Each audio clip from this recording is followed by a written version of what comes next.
something fishy is going on around here. What is happening?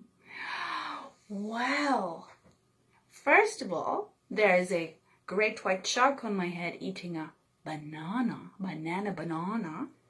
Second of all, I am somewhere completely different. Something fishy has gone on around here. So today we changed up bedrooms. So my son has moved into a different room, and then I have moved everything, not everything. It's a disaster. There's stuff everywhere. So I decided to pretend that we're under the water. Does it feel like we're under the water? So now we are surrounded with chaos that you cannot see behind the camera. And we have the ocean here for an illusion of calm. So here we are, and I would recommend that if you wear a giant fish hat, you cannot actually walk through the door straight. I have nearly knocked myself over 3 times coming in and out of the doorway. So turn sideways to go through the door if you have a fish on your head. And this beautiful sleeve has, can you see it has beautiful like koi carp on it? This sleeve was from a jacket from Emma, a grown-up tutor, and she was taking it apart to finish it for a theatre production, and she didn't finish the whole jacket, so I got the sleeve, and I love this sleeve, and today was the best time to wear a fish sleeve, don't you think? So welcome to, let's call this Pippi in the Chaos episode, and thank you for swimming into the ocean with me. Here we are. So let's read the story. That light is a bit bright, but it kind of adds to the sparkle. So, are you sitting comfortably? Do you have your tea? I'm going to pour some thimble tea. These Grinch gloves are perfect for under the water. Cheers. Grinch tea for you. Not Grinch tea. How about anemone tea? See this ring? Looks like a bit like an anemone. It's like cinnamon, anemone, cinnamon. You know how to say it. Let's have some crocus petal tea. Cheers. Thimble tea. And next we're going to give ourselves a hug, and we're going to send hugs to everyone around the world that would like to have a hug. Let's blow the wishes, the windows out that way now. Blow some wishes around the world to anybody who needs a hug. And we better get our glasses on. I'm losing my sleeve. Oh, now, did you see Django wearing these the other day? Well, that lovely dog.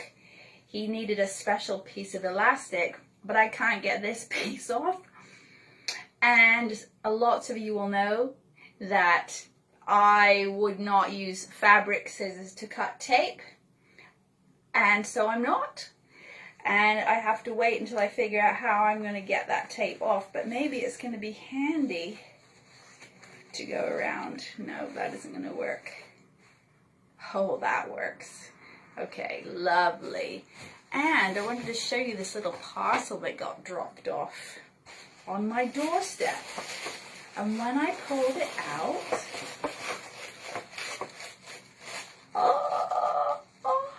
it's a beautiful, beautiful, beautiful, beautiful mirror.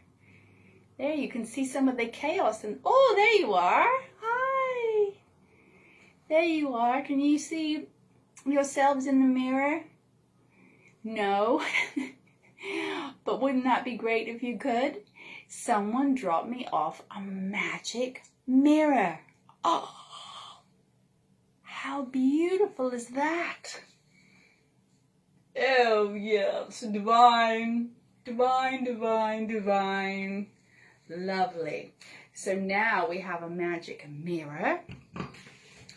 And so we did our hug, we threw our hugs, we have a magic mirror, I'm wearing my storytelling wish, we have our tea, we're all comfy under the ocean, and now we will read Pippi.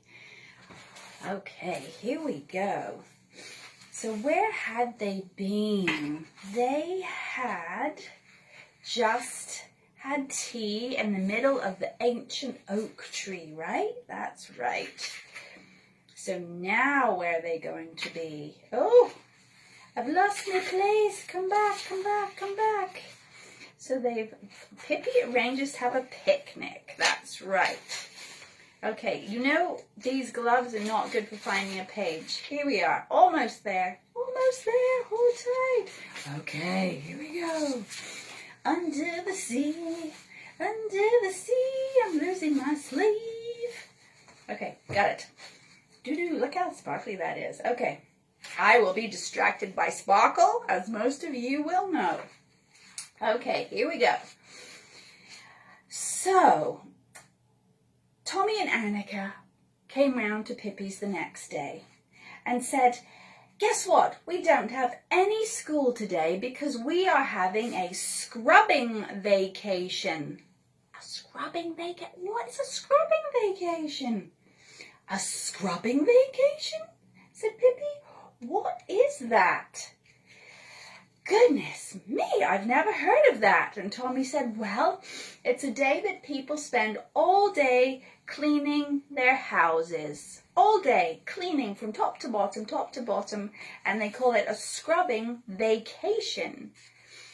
And Pippi said, doesn't sound like a vacation to me, but I'll try it anyway.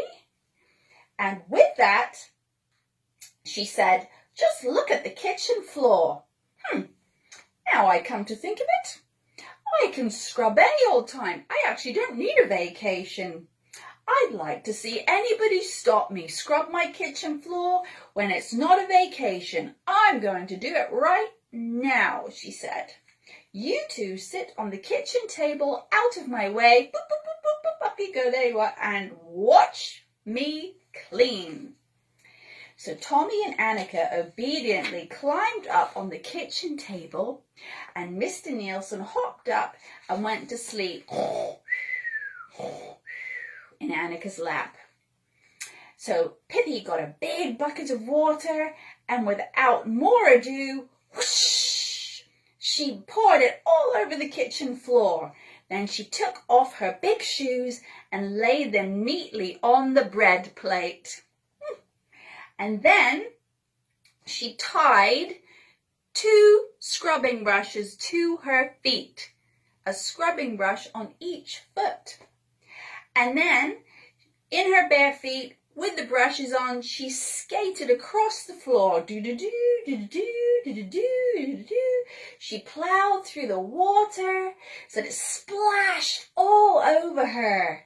And she said, I certainly should have been a skating champion. And then she kicked her left foot up so high that the scrubbing brush broke off and smashed the overhead light. Gosh, gosh, gosh, gosh. Luckily, she was able to grab her bucket and catch the pieces of glass from the lampshade and put it on the table beside Tommy and Annika, who were aghast. Oh, that Pippi does such dangerous things. So she said, well, at least I have grace and charm. And she said, I can skip over water with one brush on my foot. And with that, she hopped on the brush across the kitchen floor, over the chair that was in her way. And then she stood back and said, I think that looks clean enough. And she took the brushes off of her feet. And she just stood there and said to Tommy and Annika, shall we go outside to play? And Annika said, aren't you going to dry the floor, Pippi? Oh, no, I'm just going to open the windows and let the sun dry it all up, she said. So Tommy and Annika climbed down from the table and stepped carefully across the floor so they didn't get wet. And outdoors into the sunshine they went on a radiant September day that made everyone feel like walking in the woods. Oh, that's, as you know, that's my favorite thing to do. Go on a nature walk with the shadow hound. So she said, Mr. Nielsen, let's pack a picnic and take Tommy and Annika to the woods for a beautiful day in the sunshine. Now, Tommy and Annika, you go and ask your mother if you can come, and I'm going to get a picnic basket ready. So by the time Tommy and Annika came back, there was Pippi waiting at the gate with Mr. Nielsen on her shoulder and a beautiful, beautiful picnic basket packed with who knows what. You never know with Pippi. So the children walked along the road a little way and then turned into a pasture where a pleasant path wound in and out among the thickets of birch and hazel. And presently they came to a gate, and on the other side of the gate there was an even more beautiful pasture. But right in front of the gate stood, what do you think? What do you think? What do you think stood in front of the gate of the extra beautiful pasture?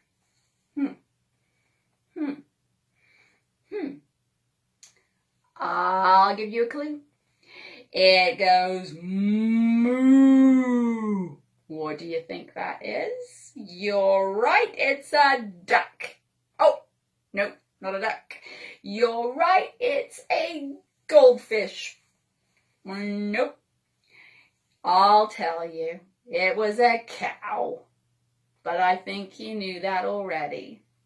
It was a giant, enormous, very relaxed, chomping and chewing the nice, delicious grass that was growing there. And there was nothing that Tommy and Annika could do to move it along. Annika was going shoo, shoo, shoo. And Tommy very bravely went up and gave it a gentle shove, shove, shove, shove, shove. No, that cow is not moving. Too comfortable in front of that gate. So Pippi stood back and watched them and watched them. The cow was not budging. So do you know what she did? Pippi put down her basket, walked over, lifted up the cow with one arm, boop, boop, boop, boop, boop, boop, and plopped it boop, down beside the gate so they could open the gate quite easily.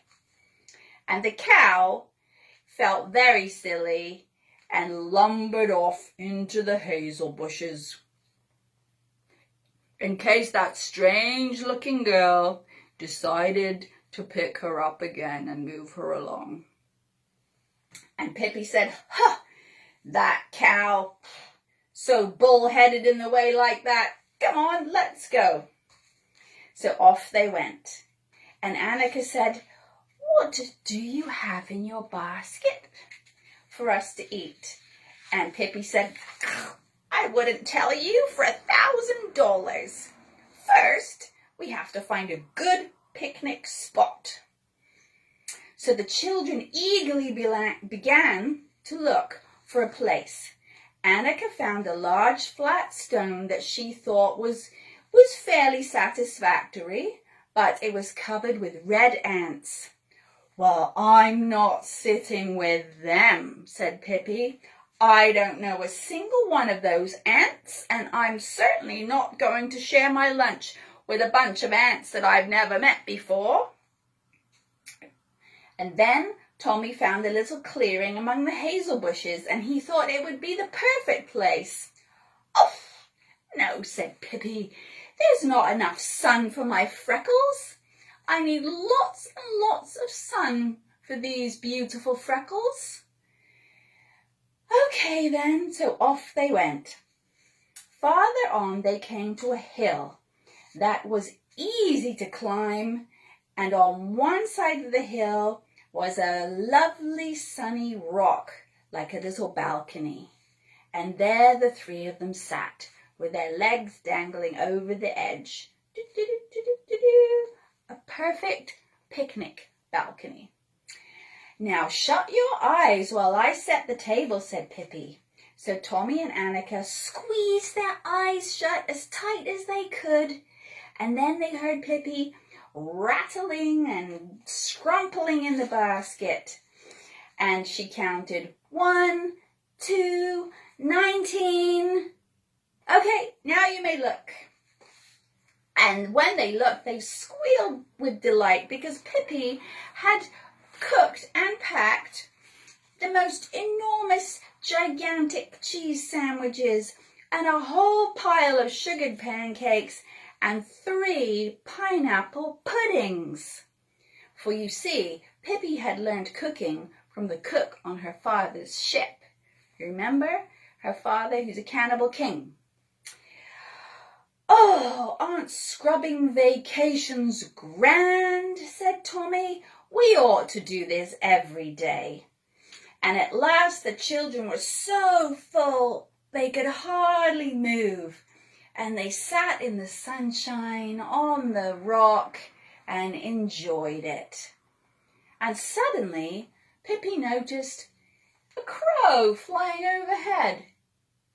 Maybe it was a sparrow. Let's change it. Let's change it to a sparrow. Suddenly Pippi saw a flock of sparrows flying overhead.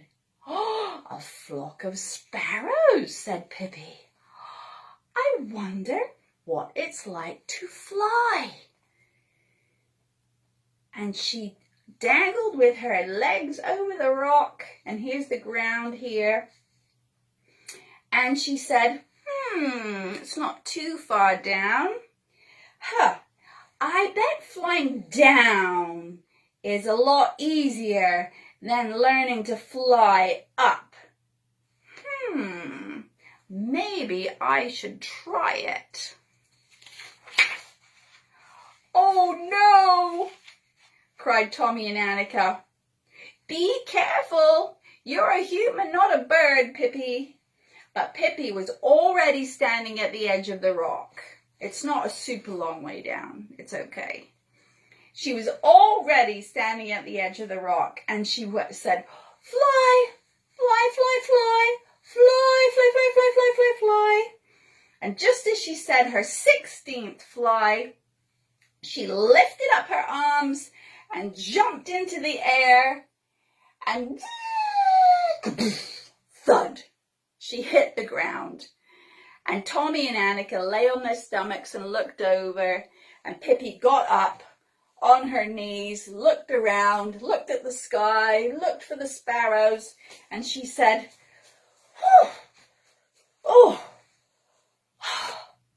I forgot to flap, and I had too many pancakes in my belly. And that is where we're going to end today.